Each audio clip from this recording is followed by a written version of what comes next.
livre de Zacharie le prophète. Ainsi parle le Seigneur de l'univers.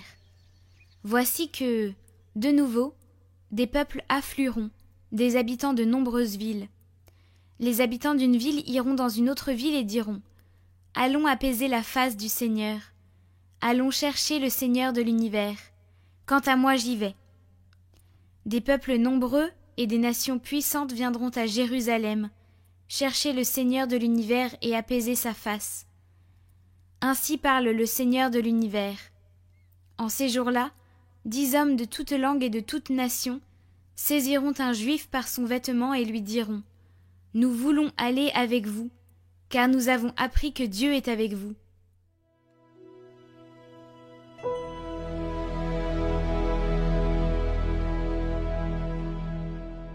Dieu est avec nous. Elle est fondée sur les montagnes saintes. Le Seigneur aime les portes de Sion, plus que toutes les demeures de Jacob. Pour ta gloire, on parle de toi, ville de Dieu. Je cite l'Égypte et Babylone, entre elles qui me connaissent. Voyez Tyr, la Philistie, l'Éthiopie. Chacune est née là-bas. Mais on appelle Sion ma mère, car en elle tout homme est né. C'est lui le Très-Haut qui la maintient. Au registre des peuples, le Seigneur écrit : Chacun est né là-bas. Tous ensemble, ils dansent et ils chantent. En toi, toutes nos sources.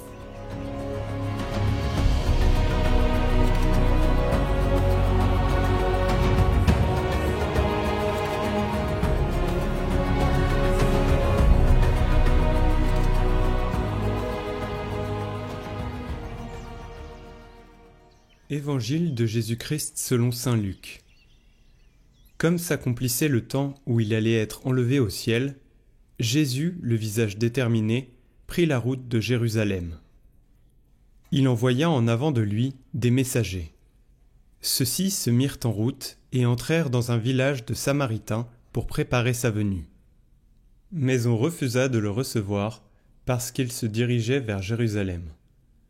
Voyant cela, les disciples, Jacques et Jean, dirent : « Seigneur, veux-tu que nous ordonnions qu'un feu tombe du ciel et les détruise ? » Mais Jésus, se retournant, les réprimanda. Puis, ils partirent pour un autre village.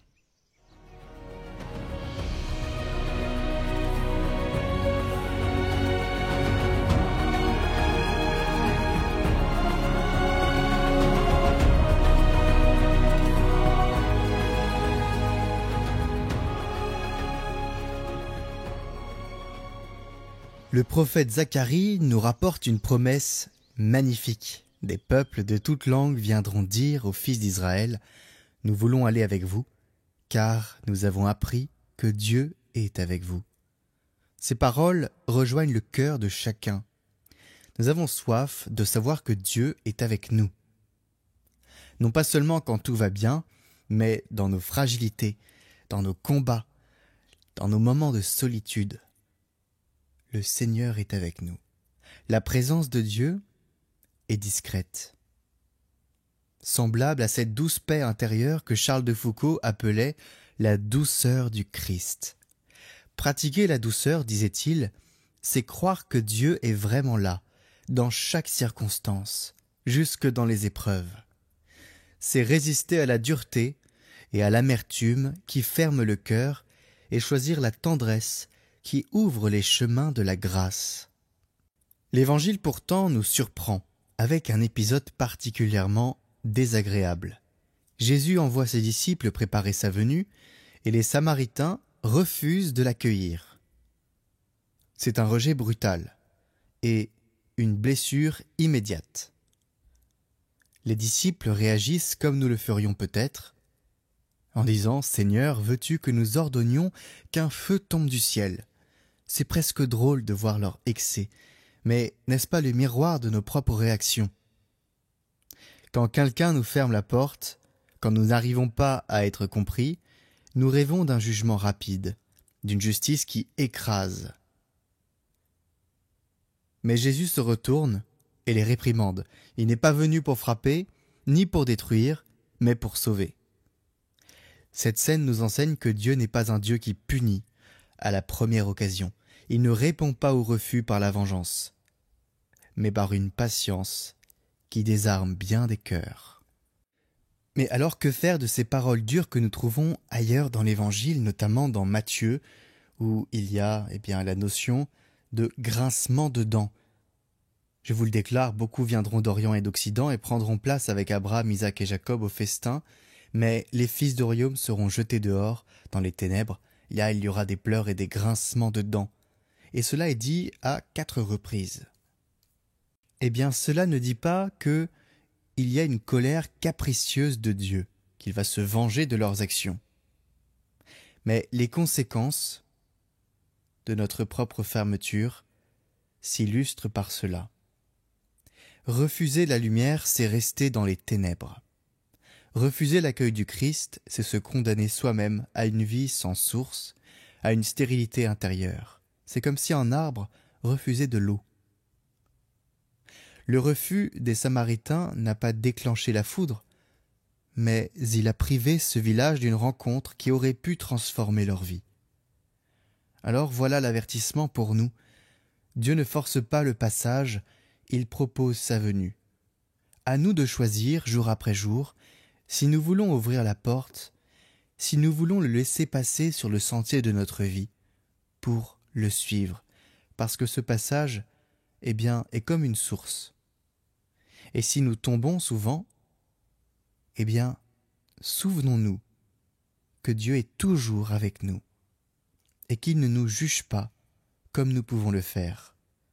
Il est patient, doux, prêt à relever, mais jamais à écraser.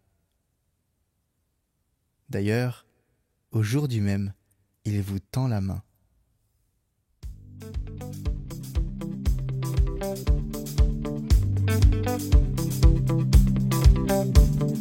Que ta parole éclaire mes pas, je te suivrai Seigneur, car tu es le chemin. Fais-moi connaître tes volontés, en toi j'ai mis ma foi, je marche dans tes voies. D'un grand espoir j'espérais le Seigneur, il s'est penché pour entendre mon cri.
Découvrez les neuvaines du moment en description de cette vidéo. En ce moment, La neuvaine à Sainte Thérèse de Lisieux, toujours en description.